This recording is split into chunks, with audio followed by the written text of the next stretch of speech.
Sentidos de la santidad. ¿Cómo estás? Soy Alberto Montalvo. Me gustaría tocar el tema de la santidad desde un punto de vista profundo, hablando pues de una base bíblica, pero también expuesto con palabras sencillas.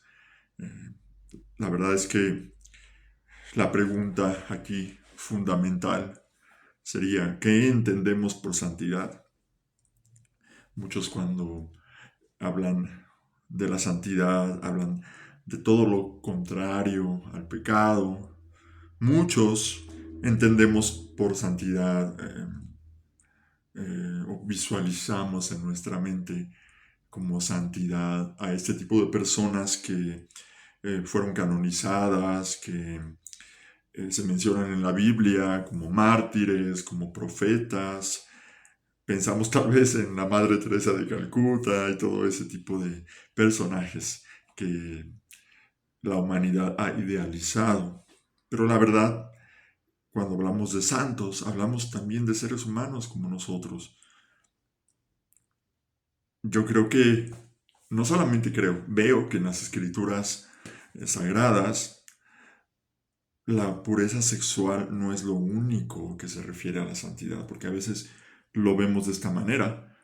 ¿Y en qué me apoyo para decir esto? Si leemos el libro del profeta Amós, capítulo 1, verso 2 dice, cuando el Señor comenzó a hablar por medio del profeta Oseas, le dijo, ve y toma por esposa una prostituta y ten con ella hijos de prostitución, porque el país se ha prostituido por completo, se ha apartado del Señor. Entonces vemos que un santo profeta de Dios está siendo instruido por Dios para ir y casarse con una prostituta. Como que eso no tiene mucho sentido, fue lo que yo pensé cuando leí por primera vez esto. Pero entonces entendí que pecado, aquello que entendemos como opuesto a la santidad de Dios, no es solamente algo en el contexto sexual, sino más bien implica otras cosas. Pecado, recordemos que pecado es errar, no dar en el blanco, desatinar, pues. Entonces, hay pecados como aquellos propios de la lengua, que en la carta del apóstol Santiago, capítulo 1, versos 26 al 27, traducción en lenguaje actual, dice, si alguien se cree muy santo y no cuida sus palabras, se engaña a sí mismo y de nada le sirve tanta religiosidad. Creer en Dios el Padre es agradarlo y hacer el bien, ayudar a las viudas y a los huérfanos cuando sufren y no dejarse vencer por la maldad del mundo. Así que ya tenemos un tipo de pecado, pero también hay otro tipo de pecado, que es el de omisión, como podemos leer en esta misma carta del apóstol Santiago, capítulo 4, verso 17, nueva versión internacional. Así que comete pecado todo el que sabe hacer el bien y no lo hace. Ya tenemos dos tipos de pecado. Los pecados de la palabra que emitimos con nuestra lengua, los pecados de omisión y por tercero, pecado de ignorancia. En el libro de Levítico, capítulo 5, versos 17 al 18, nueva traducción viviente, dice, supongamos que alguien peca al desobedecer uno de los mandatos del Señor.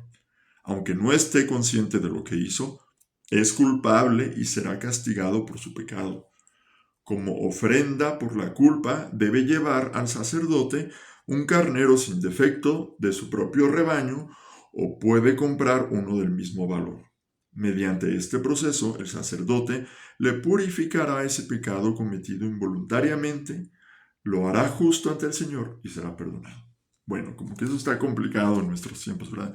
Si apenas nos alcanza para comprar un kilo de carne, mucho menos vamos a tener para ofrecer un carnero, ¿verdad? Muchos de nosotros. Entonces, ¿cuál es la solución ante el pecado para poder ser más santos? Suponiendo que pecado y santo son dos conceptos opuestos y queremos quitar el pecado que tenemos en nuestras vidas. Bueno, pues en Efesios capítulo 2, versos 8 al 9, Nueva Versión Internacional, dice lo siguiente: porque por gracia ustedes han sido salvados mediante la fe.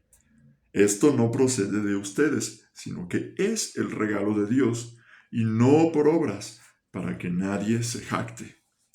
Entonces, en lugar del carnero, lo que vemos ahora en el Nuevo Testamento, en el Nuevo Pacto, en lugar de ese carnero, pues es el Cordero de Dios, es el mismo Señor Jesucristo, como lo dice en Juan 1:29. He aquí el Cordero de Dios que quita el pecado del mundo. Entonces, vemos que el pecado no es lo que tenemos que enfocar para realmente santificarnos. No se trata de simplemente alejarnos del pecado, dejar de pecar, porque ya vemos que de una u otra manera estamos pecando. Si no es por ignorancia, es porque nos enojamos y dijimos algo que no era, o simplemente porque pues sabemos hacer lo bueno y no lo hacemos, ¿no? Estamos muy enfocados en otras cosas o estamos realmente desenfocados, y simplemente al estar desenfocados estamos pecando, estamos desatinando. Bueno, yo quiero tocar un punto muy importante sobre la santidad. Si vemos en el diccionario o en libros como bíblicos, con concordancia, con este tipo de comentarios, de explicaciones de teólogos que nos van a hablar acerca de la santidad, podemos ver de una u otra forma, por diversas fuentes, que ser santo significa ser simplemente apartado, dedicado, consagrado. Entonces, esto tiene mucho sentido cuando leemos el Evangelio según San Mateo, capítulo 10, verso 37, Nueva Versión Internacional, que dice: el que quiere a su padre o a su madre más que a mí, no es digno de mí. El que quiere a su hijo o a su hija más que a mí, no es digno de mí. ¿Qué quiere decir esto? Acabamos de leer que solamente Dios, Jesucristo, quita nuestro pecado. Y luego estamos viendo que hay muchas formas de pecar y que ser santo es simplemente apartarse, dedicarse, consagrarse. Entonces, no se trata de dedicarnos simplemente a hacer buenas obras. No se trata de consagrarnos para no pecar. Se trata de apartar tiempo en nuestras vidas para tener una relación íntima con Dios, con el Señor Jesucristo, quien es el único que nos puede salvar. Y eso solamente podemos hacerlo leyendo su palabra, orando, meditando en Él, en su amor, en sus verdades, en lo que es conforme al corazón de Dios.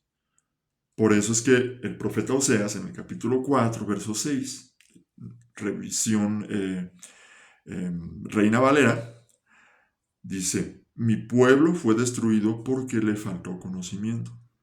En la Nueva Traducción Viviente dice: mi pueblo está siendo destruido porque no me conocen.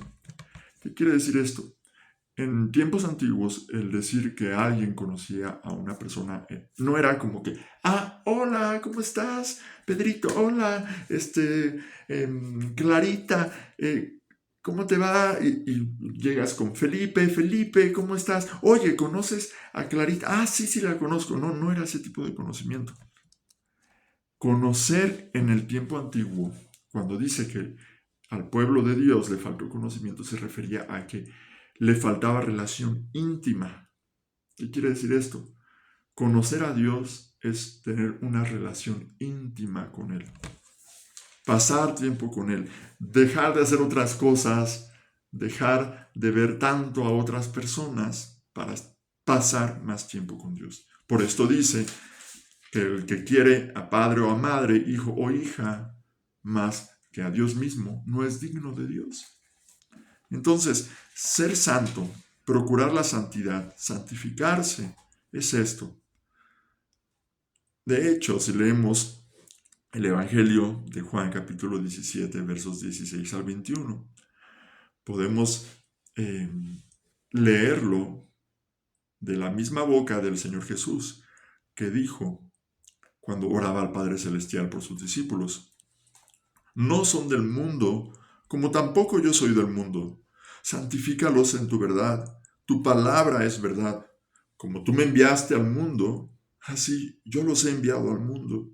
Y por ellos yo me santifico a mí mismo, para que también ellos sean santificados en la verdad. Mas no ruego solamente por estos, sino también por los que han de creer en mí por la palabra de ellos, para que todos sean uno, como tú, oh Padre, en mí y yo en ti. Que también ellos sean uno en nosotros, para que el mundo crea que tú me enviaste. Y así fue como el Señor Jesús ora al Padre Celestial por sus discípulos, por todos aquellos que también habrían de creer por medio de la palabra de los apóstoles y que consecuentemente también seguirían al Señor Jesús, seguirían su palabra, seguirían sus estatutos, seguirían sus mandamientos, seguirían sobre todo su verdad. Es la misma palabra de Dios la que nos purifica. Es la sangre de Cristo Jesús, cuando creemos en ese sacrificio sobre la cruz del Calvario, lo que nos santifica. Es la relación íntima con Dios a través de su Espíritu Santo, la que nos ayuda a vivir esa vida en santidad. Recordemos lo que dice Efesios 2, 8 al 9, porque por gracia ustedes han sido salvados mediante la fe. Esto no procede de ustedes, sino que es el regalo de Dios y no por obras, para que nadie se jacte.